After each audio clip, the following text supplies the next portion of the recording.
basketball set me up for the music business. Because in the music business, if you ask me, and I say this in one of my albums, I say, I'm involved in the music business, but half of these folks don't know music and don't know business, have no business in music. What is this? Yeah. And it's just the truth. So imagine if I'm dealing with a bunch of people that are telling me the kind of music I need to put out, the kind of things I need to do, the kind of movement I need to be a part of, or even trying to categorize me as an artist. Well, it took the discipline from basketball, the fighter, understanding teamwork, understanding what it is to involve yourself with people that are aligned with the same vision and apply it to the music business. Now, if the music business would have been as sharp as they should have been in the late 90s, they wouldn't have sued Napster. They would have bought Napster. In the late 90s, they wouldn't have told Steve Jobs, oh no, we don't want to do a deal with iTunes. They would have got a piece of iTunes. They would have found a way to partner up, and in turn, they would have been a part of the iPhone, iPad, everything at this point, correct? So I learned from what they were doing. Bottom line is, failure has been the mother of all success with everything that I've been involved with. And I seen a line the other day that I thought was great, where they say, you don't make mistakes, mistakes make you. That's been my life.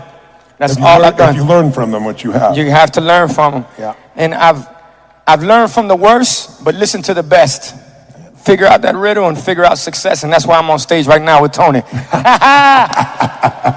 Your life has not been without pain and not been without problems. You know, people see someone as so successful as you are, and they miss that. Tell us about, if you would, some of those darker days early on, and how'd you get through it? Because everyone has dark days, but not everybody finds the way through it. How'd you do it?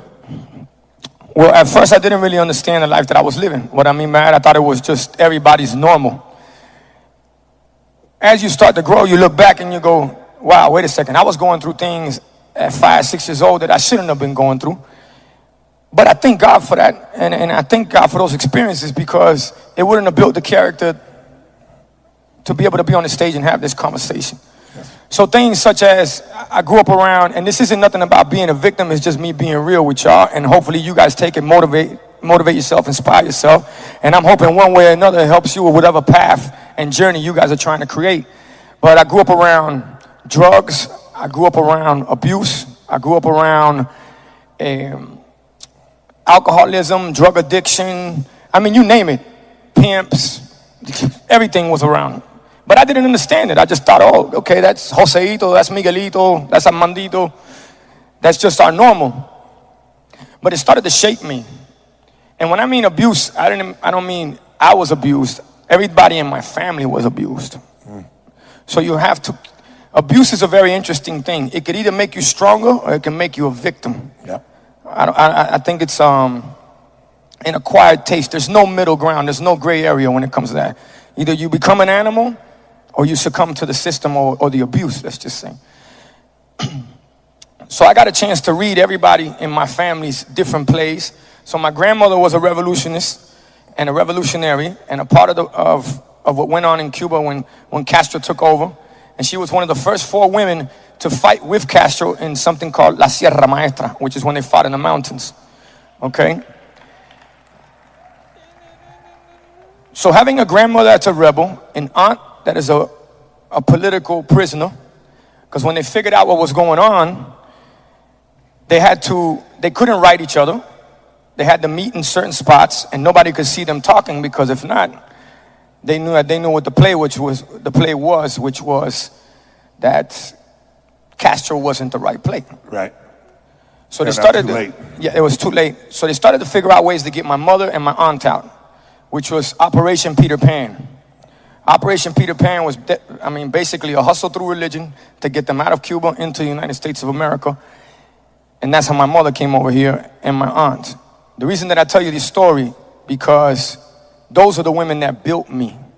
My grandmother, my aunt, and my mother. So when you're sitting down with someone that makes you breakfast and starts talking to you about, do you ask yourself these questions? Do you see where you're going to be? Do you see what's going on? Do you see the opportunity you have in this country? Do you see how you can take advantage of this freedom that you have in this country? Do you see that you can control your own destiny without somebody coming over here and taking everything away from your family or killing everybody in your family?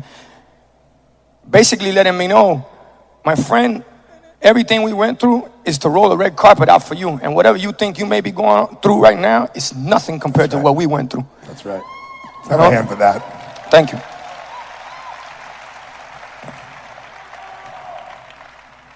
And that's what allowed me to see darker days. Like, what are we talking about at this point? I haven't been through, and pardon my French, I don't speak French, but I haven't been through shit compared to what my grandmother went through, my aunt went through, my mother went through, and my father went through. And all I'm doing is taking what they've taught me and applied it and taking full advantage of the fact that I can control my own destiny. And you went, as you say, you made your life from a negative to a positive. Always from a negative to a positive, and started to, they say, show me your friends and I'll show you your future. We say in Spanish, dime con quien tú andas y te digo quién tú eres, which is, tell me who you hang with, I'm going to tell you who you are. Yeah. So I dale que tú puedes.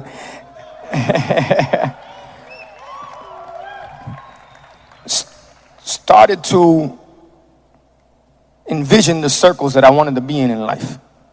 Okay? And what I mean by that is, look, guys, there's no hidden agenda. We're all here to generate one way or another and make money. One thing is to make money. The other thing is when you let money make you. And I know billionaires out here that have made all kinds of money and are miserable. And I'll tell you, the worst prison sentence in life you can have is have all the money in the world and be miserable. Yeah. So I'm here to just talk to you guys about enjoying the journey, enjoying what it is when you do create something, and know when something, you don't ever want to be that person where more is never enough. You got to have fun. You got to be happy. That's why I wish the Forbes list, instead of it being the wealthiest human beings in the world, it should be the happiest human beings in the world. I understand a member of your family had you listen to some Tony Robbins tapes. When was that happening? So I used to live in a neighborhood in Miami called Carroll City. Carroll City is a very interesting neighborhood and still is. They even tried to change the name, Miami Gardens. It's still interesting.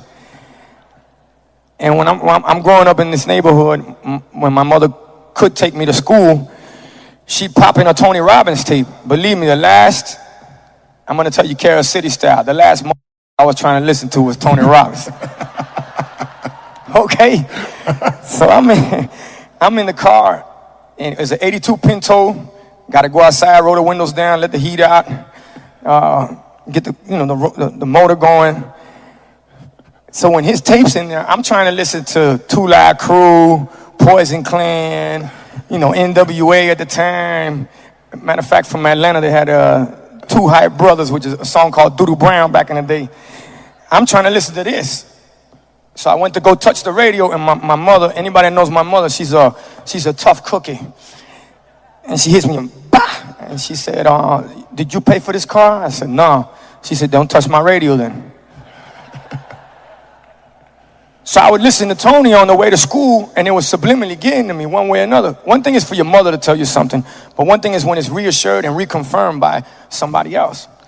And he had a story on the tape about Colonel Sanders and Kentucky Fried Chicken. Yeah. And then he ran into 1,000 and some change no's. I'm thinking, damn, it's hard for me to hear one no. Imagine 1,000 no's. I'm like, man, if he could take on 1,000 no's, create Kentucky Fried Chicken, and I like his chicken, I think this guy's on to something. And that's how it worked out. So throughout the years, I started to apply the philosophy and then creating my own ways of looking at things, where I created slogans such as, there's no losing, only learning. There's no failure, only opportunities. And there's no problems, only solutions. It all depends on how you want to look at it. Have a hand for that. That's awesome. Thank you. I appreciate that.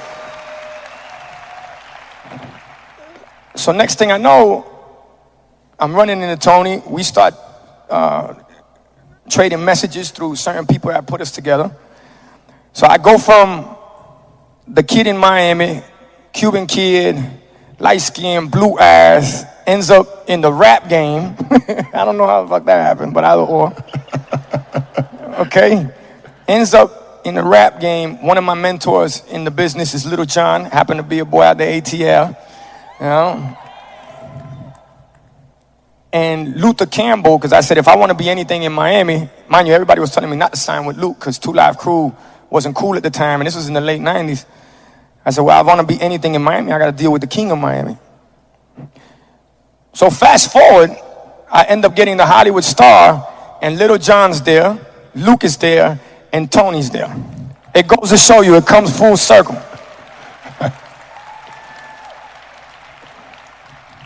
So the only reason I come out and have these conversations is because at least through music and my journey, you guys can see that it's tangible. It's something that's for real. We don't talk about it, we be about it. When you really apply it, it comes to life. Because sometimes it can become almost a lecture instead of something motivation. Oh, I get it, I know what he's gonna say. You should do this with your life. You should look at it this way. You should look at it that. No. I'm here to tell you, I've applied it, pivoted in my life. It's nothing crazy. It's a tweak. It's things that you just, story of my life when it comes to records, I'm not the most talented one, but goddamn, I can remix the shit out of a record and make it something else. And that's why I say, the music business, I always tell everybody, it's 90% business, 10% talent. Yeah. And usually the ones that get caught up on the talent side, I wish I could say everything in Spanish and English and kind of make it make sense, but in Spanish, talento. No, opa. Talento is talent. But if you also flip it, talento means really slow. So it all depends on how you utilize the word talent in Spanish. That's interesting. And I tell people all the time when it comes to the music business, that's exactly what it is. A lot of people get caught up in the fact of them wanting to be so talented that the business uses them. Instead of utilizing the business, they just become another number, another statistic, and another, what do they call, one-hit wonders, let's just say. And that's what we try not to do. In life and in business, most people, even in their own businesses, let their business takes them over instead of them running their business. The same exact thing in any business. It's really true. A lot of business owners in this room. Tell me, what's been one of your most proudest accomplishments in your career so far? And then maybe mention, if you would, because you've become an entrepreneur yourself, and you also are a philanthropist on a major scale. It's one of the reasons we're dear friends, is I respect and love you so much, not only for your business ability and your talent and your pop, but you are always giving back. I was just at your concert in Miami, and you're so beloved there because you've never forgot your roots. Tell us a little bit about what's been one of your proudest moments, accomplishments, and what do you do in him that gives you juice outside of what you do here as a singer, as a pop star, as a rapper? Well, for one, thank you, and I love you back. Cubans, we live our life by little slogans. So you get life quick through a couple lines. In English, they say, if you don't stand for something, you'll fall for anything. Yes. Okay? If you don't know where you're from, you don't know where you're going. So it's little quotes that really switch my mind. I don't try to complicate things. Simplicity is the key to success. And speaking of success, and what I was talking about before was, I took the word success and started playing with it. Because first you succeed. Succeed is making it. Success is how do you maintain it. And then successful is when you understand what it is to succeed and success. But in each part of the journey, notice in the word is suck. Succeed, success, successful. And when you get to success, you're giving people access to suck in excess. It's real shit. Think about it. Yeah. And you got to be able to deal with those kind of things. A lot of people don't know how to get there, and that's where their business ends up running them, let's just say.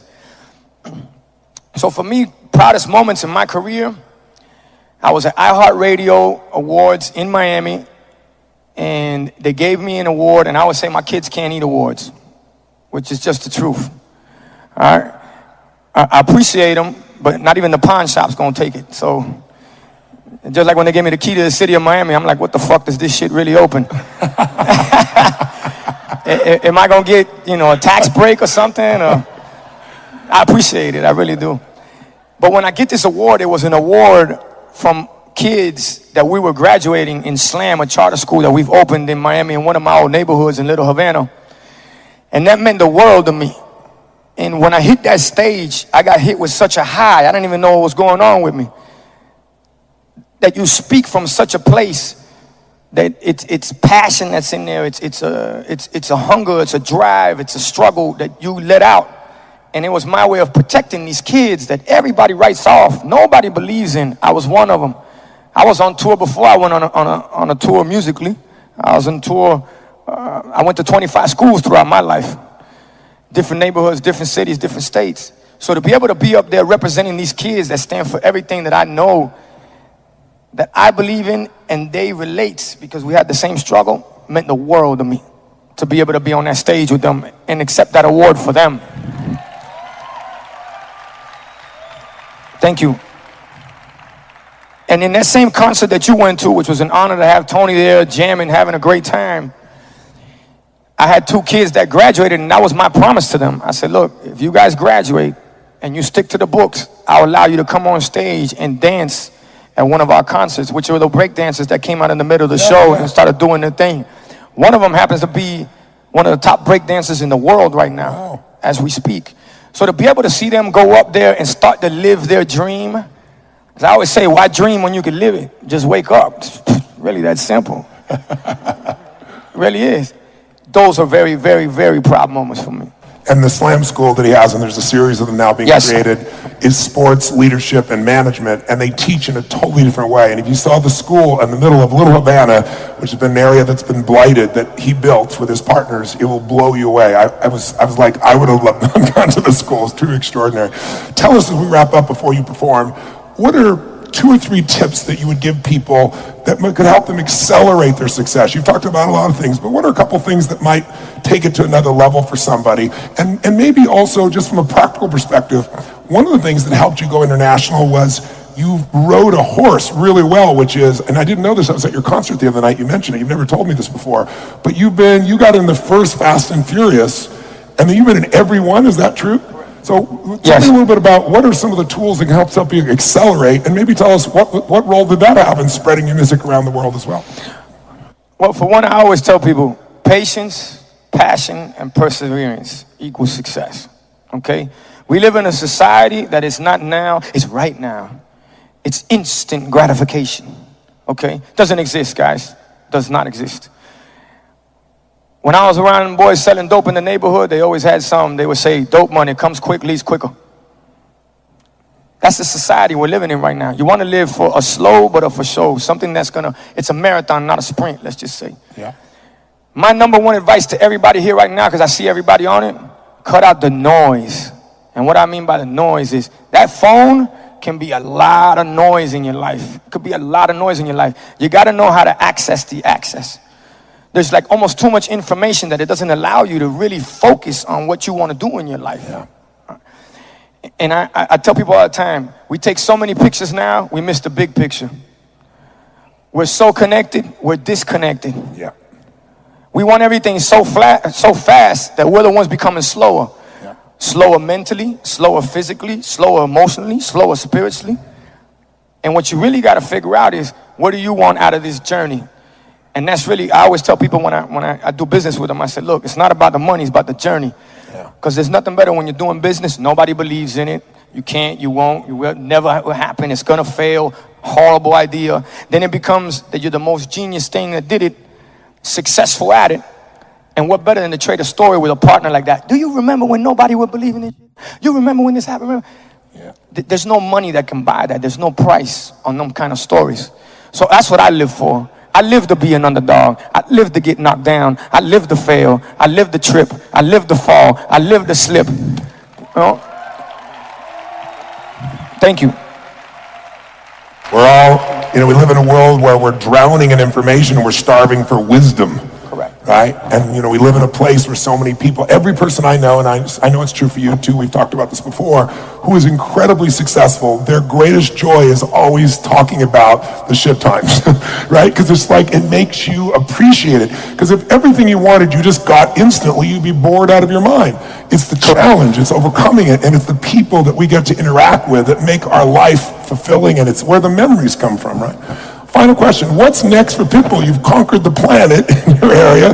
I know this is only the beginning for you, brother, but tell me, what's the next level? What's the next thing you're focused on? Where are you going now? Well, you guys seen the goals. I've been putting out the goals since 2009 publicly.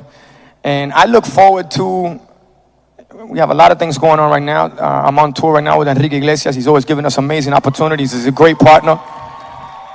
We have a sold-out tour all around the States. Have a Vegas residency coming up now in July, the second leg of the tour in the United States. Then we're going to hit the whole world. And we're building things, creating an immense portfolio. But to me, the most important thing is what we can do with education. Yes. And I'm I hope there's a bunch of teachers out there and administrative principals, and I'm going to tell you why. 'Cause my mother told me there's nobody stupid and nobody dumb in life. It's all about, you got to figure out how you learn. Me personally, I can read the shit out of a page for you. I get to the third page and then I go, what the fuck did I just read on the first page? Okay? But I figured out that wasn't my strong suit. I'm a good learner by listening, watching, and hands-on. And that's what I've applied in my life. So what I wanted to do was create that for the kids. Because if you can create a mind, I always say this, is if you teach it to believe in itself, mold it when it's a sponge, and teach it that life is it's gonna come at you swinging.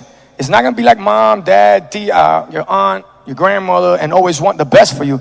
Nah, it's gonna knock you on your ass and stand right over you like Muhammad Ali did and say, all right, now get back up if you want to, because I got another one better for you. When you could get back up and say, I love to get hit, keep them coming, well then guess what? Now life starts to look different. Now it's a sport, now it's fun, now it's a hobby. Yeah. And that's what I'm trying to teach these kids, because what they're about to get dealt, I want them to be able to make educated decisions, especially when we see everything going on in this world right now. We're living in a world that you're getting fed a lot of false information. And you got to be smart enough to just ask that extra question of going, is that the truth? Is that what really happened? And a lot of, well, I think it's the best philosophy I can use right now is the tail wagging the dog. Yeah. And everybody's looking at the tail right now and not even understanding how this dog can bite them in the ass right now. All around the world. And me traveling the world, I've gotten a chance to see how people manipulate news, not only through media, but also through your phones and everything that you look up. So how are you going to make a decision if you're not educated and know which way to move? No. Yeah. So it becomes cattle walking into a slaughterhouse, basically. Yeah. If you're not a critical thinker, if you're not a critical, and you're going to get slaughtered. And to be a critical thinker is everything you want to apply and anything that you want to do in life. Bottom line, in business, you want to get better at business. Okay, then be critical. Think to a level of where you enjoy that journey.